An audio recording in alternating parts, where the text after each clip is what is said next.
stockbroker, and politician and publisher. Wow. Talk about jack of all trades. Wait, he's more, yes. Well, laddie frickin' He was also an editor. And he was an editor of the Winnipeg Telegram from 1901 to 1905 and the president and owner of the Telegram Printing Company. His other business activities included being a founding member of and president of the Winnipeg Stock Exchange. I know, like, I've been there. It's actually pretty cool in there. Yeah? Yeah, it's very cool. It looks like a mini... where they have like everybody on the floor. No, Wall Street? Yeah, Tiny Wall Street? It's like a little itty bitty Wall Street. Yeah, it's very cool Wall in there. Street. Aww. Because it's funny, just because where it's located, you wouldn't think that that's there. It doesn't, like, it kind of takes up 2 floors. Like, like it's just it's the not weirdest. like when you watch a movie and they're like on Wall Street. It's in a modern building and it's just, I don't know, it just Yeah. seems kind of weird. And then you got people up there on the board changing things. And anyway, but also he was president of the Royal Canadian Agencies, Canadian Industrial Securities Company, and vice president of the Canadian Bond and Mortgage Corporation. He's done too much, I think. I think so. Man, that guy must have been tired, Yeah, he must have or been really, shit. really old. Or maybe his daddy paid for everything. I don't know. There we go. He served as mayor of Winnipeg, of course, why not? From 1909 to 1911 and sat as a conservative member of the Manitoba legislature for 14 years. And never mind. Holy he goes shit. on. Yeah, he This does guy, more shit. brag. No kidding. My God. Did he save people from, save babies and stuff? What was this dude? What was his name? Wait. Don Richardson. No. This was no. William Sanford Evans. He was the vice president. Oh, the vice. William Evans. There he is, yes. Willie boy. Sanford Evans, firm's Willie. vice president. Sounds like a blues guy. Willie Evans. Anyway. Do you want to read the rest of it? I don't know where we go. Richardson Publications? It was after the magazines. And He served for mayor. Right. Richardson Publication printed the Grain News and Trade in the Western Gardener, Beekeeper, and Poultry Magazine. Ooh, I want a poultry magazine. Like what the heck do they have in there? Ghost cow. And the Musical Life and Arts magazine. Initially, the publication firm was located at Dawson Richardson Brokerage Office, but the nature of the enterprise warranted larger corridors, I guess. Mm-hmm. Architect Charles S. Bridgman was commissioned to design a 2-story solid brick building. The Bridgman was a graduate of... Masquerade? Why do I get all these shitty names? Seriously. Masquerade in New York and come to Winnipeg in 1903 to establish practice.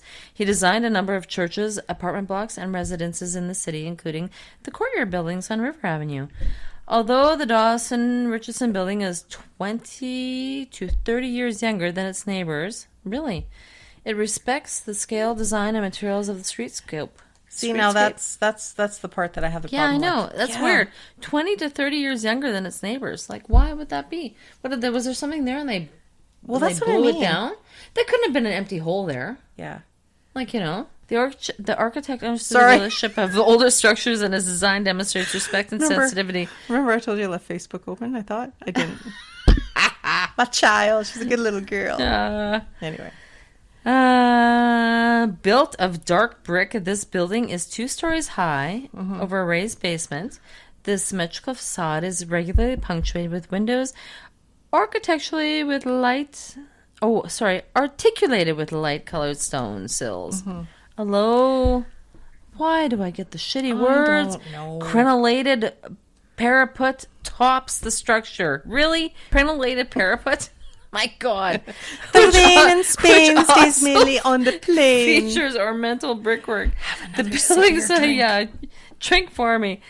The building's appearance has not altered radically since its construction. In 1972, the building was vacant, but in the following year, it was renovated and converted into the Lock, Stock, and Barrel restaurant with the cocktail lounge in the basement and a licensed dining room on the first floor. The building, one of the first to be rehabilitated. A poor thing had to be rehabilitated. Oh, my God. In the warehouse district. Yeah. New houses, the Sotos, a popular nightclub, and that was from 1985. Right. So now... Yeah. Did a lot of dancing at the Sotos. I don't think I ever was in the Sotos. 2 shot glasses from there too. Do you really? That's cool. Well, apparently that's where, like my mother-in-law passed away about 5 weeks ago, and that's where my father-in-law and her met was at a Halloween party at the Sotos. Really? It was, yeah. Cool. Yeah, very cool. See, and even then, like, right, it's talking about like it was empty in that spot. Like, I gotta weird. find that out. Like, I think what I'm going to do is see if I can find out the actual street numbers. We have to actually get like blueprints of the street or something to figure that out. Go into the York and check. Yeah, because I want to find out what the street addresses are on each side. I swear I have the feeling like they split off a part of their building or something. It can't just be like, it says, although it's 20 to 30 years younger than its neighbors. Like, I mean, really? Yeah. How can it be like 30 years younger than its neighbors? So with regards to that, there's still a little more history. So DeSoto's DeSoto's, I ended there at that one. Yeah, that's the big part because that's... sorry. Oh, that's okay. Oh, baby. Oh, that's the most action I've had all week. Our knees touched. Ooh, I'm all a tingle. Yeah. Next time you want to touch the other knee, just go crack me another drink open, okay? Okay, I gotta get one too. Excellent. How are you? Oh, you're I'm good. I was just with the brief history. There was DeSoto's, and that was from 1985 to 1990. That was just like I think they were there longer, weren't they? I don't know. I don't think so. No, they didn't. No. Hey, that's too bad. No. Huh. So after the fire outside of the back door of the Lock, Stock and Barrel restaurant at 171 McDermott Avenue in 1983, the following took place. And where did we get this information from? That was Facebook. Oh, was this it not? is Facebook. DeSoto's to be continued. Yeah, because this they was actually do published reunions and stuff like that. Don't 2014 was this one. I think there was some other ones after, but this is the one that I for sure had the most info. The restaurant and cocktail lounge, which was known as Cheaters. See, Cheaters, I remember that. I do remember that too. I don't remember DeSoto so much, but I remember Cheaters. Yeah. The restaurant and cocktail lounge, Cheaters, with the help of insurance money, was repaired, remodeled, and reopened in the summer of 1984. During the reconstruction period, a new nightclub was opened across the restaurant on Rory Street and called the Rory Street Marble Club, a.k.a. the Meat Market. Yes, the Meat Market Marble Club. I remember that. Quick nightclub. Yes, I only went there a couple times. Very scummy. I didn't like it. People like undressing you with their eyes. This new nightclub with live bands managed to attract a number of patrons that frequented the Lock, Stock and Barrel Lounge. So I guess they just waited for the flames to cool down, and it just rolled over. Like they probably show up. Fire? What fire? Why can't I drink? Yeah, I know. That's why funny. can't I come in? Everyone just kept coming. Didn't matter. So no sooner was it drew the same crowd, although the restaurant was doing quite well, the liquor, beer, and wine sales lounge never materialized at the levels prior to the shutdown. How the hell? They weren't thirsty? It just seems so odd. I'm sorry. I don't know why. Yeah. But it just You think seems it'd be like the other way around. I would. I know. I don't know. Oh, excuse me. Wasn't Lock, Stock and Barrel a steak place? Wasn't that like a steak place, I thought? Lock, Stock and Barrel? I don't know. I never went. You didn't go to that one? Stock, Barrel. I don't know. I'm thinking the Rory Street Marble Club is someplace I never went to because it's like frou-frou. It was frou-frou. I think it was much more frou-frou. Yeah. So it's no wonder the booze sales went down. People weren't going there to get drunk and have a good time. They're going there to like be frou-frou. Yeah, look at me. Look at me. Look at me. Look at me. Pick me. Oh, yeah. That was loud. That was good. Look at him. I know. Look at that little spiky. Ooh, poof. Yeah. So after about a year, said that we realized the future success lied in the sales of alcoholic beverages, and it was time for a new concept. Oh, future success lied in the sale of alcohol beverages. Alcoholic beverages is where it's at. Of course. In the spring of 1985, with the assistance of some trusted employees, and after combing the entire continent, I find that hard to believe. Please. It's not like they can go on the internet. They came across a concept in Texas. They've combed the continent. Yeah. Apparently. Anyway. Okay. And then that's what they thought would work. So the name of the club was Studebakers, and then their concept was around the music of the 50s and 60s. Well, then we got 50s and 60s back again? Yeah. Predominantly rock and roll. Yeah, the good old time rock. Cool. The good stuff. Yeah.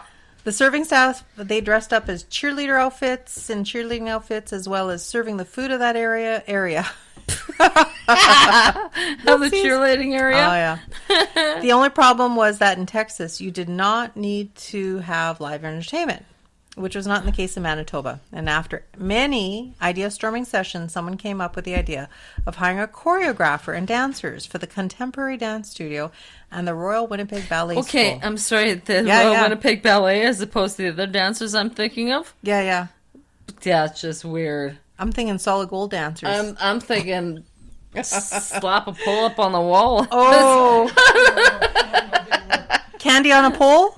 Yeah, I know. The candy with a pole. So we went from, I'm sorry. Candy gives poles? We went from the 50s and Royal Winnipeg Ballet. To classy stuff. To like a stripper pole. Having the ballet at the bar while you sipped your little beverage. Yeah. To like stuffing dollars and change. Loose change. Oh my goodness. One day you're searching for a loose cushion change and cracks, and next thing you know, you're getting back in there. change and cracks. Oh my God. Okay. All right. Oh, okay. Sorry. That's okay. Then it said here, and then they were training the dancers to dance and lip sync to the rock and roll music. Oh, cheesy. Oh my God. Oh, what's that one song that's coming to mind? I don't know, 50s and 60s. I can't think of it. I can't think of doo-wop songs right now. No. They would do 2 numbers every half an hour on the dance floor. You know, that might, I don't know, that'd just bring out the creepies, wouldn't it? The creepy guys? It's just weird. I don't know. It's just weird, but you know what? Like, we would have been 15 about that time, right? When? In the 50s? No, this was 1985. Oh, really? Yeah. 85? 85. We would have been 15. Oh my God, there was no doo-wop shit around. Well, this is what I'm saying, right? Okay, that's just creepy. Well, at this point, okay, so... This is Led Zeppelin. And getting loaded. And the hard rock, Sabbath, and crap like and Judas getting loaded Priest in the back. You know, going for a little bush party here and there, or whatever. Maybe we came from a different group of different people. Different element. Oh different God. time. And look at us now. But what I'm saying is, like, you've got people that say, okay, so if we're 15, it was like 1985, and you got dancers, so you got 20-year-olds doing doo-wop songs, dancing, choreography. Like, we're not 20-year-olds. We're not dissing it and stuff, but it's just a very weird concept. Odd. Just a weird concept. That's really odd. It is. Like, I hung around with 20-year-olds when I was I did too. Age. And they weren't into that crap. crap. They're the ones buying you the beer. That's right. We were going to the pits and swimming and... But they're probably... But then at that point, you're creeping the creepy guys. You know what I'm saying? Like to watch the young girls dance to their music. That's weird. Right? I don't know. Yeah. I don't know. Anyway, so aside from that... I never went for that. They were like learning to lip sync to rock and roll music. Yeah. But this was the early days of DeSoto's. This is what they did. This is early, yeah. Yeah. Yeah. That was the concept. So, and it says then in the summer of 1985, DeSoto's nightclub was born, featuring the all-popular rock and roll music of the 50s and 60s.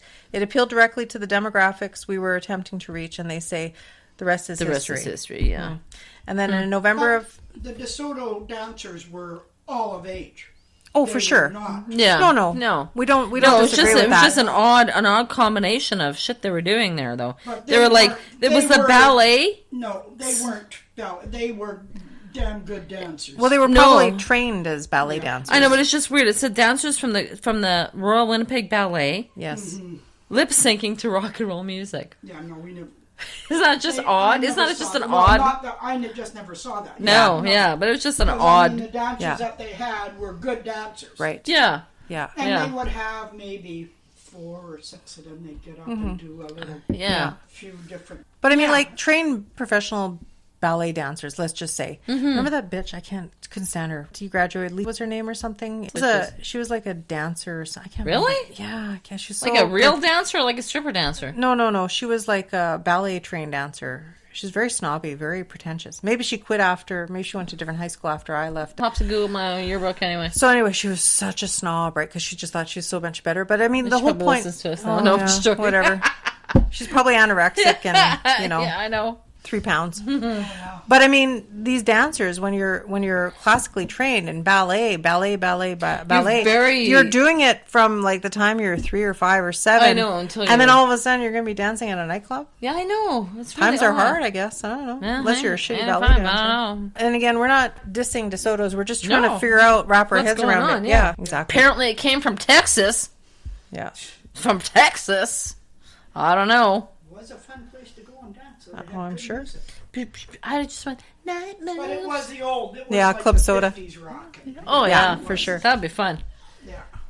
So in November of 1986, 6 days before opening a similar club in Toronto, it said that this person who wrote this article, they were in a car accident and they were immobilized, and then I guess with surgeries and stuff, they're saying that's the reason for the demise of the nightclub because they opened it. Oh, it's the Avi Bloomfield, I guess. And that was the reason for the closure of the Winnipeg Club in spring of 1990 was because of their car crash injuries. So. Oh, it said Toronto opened and operated brief 2 years only. Oh, really? Yeah, wow. Toronto opened and operated for a brief 2 years and eventually. All right. Whoa. Pardon me. So now with every good history comes a mystery. Comes the hauntings. Hauntings. Okay, give me the creepy stuff. All right. Okay, so we're going to backtrack a little bit. So we're backtracking, okay. When me and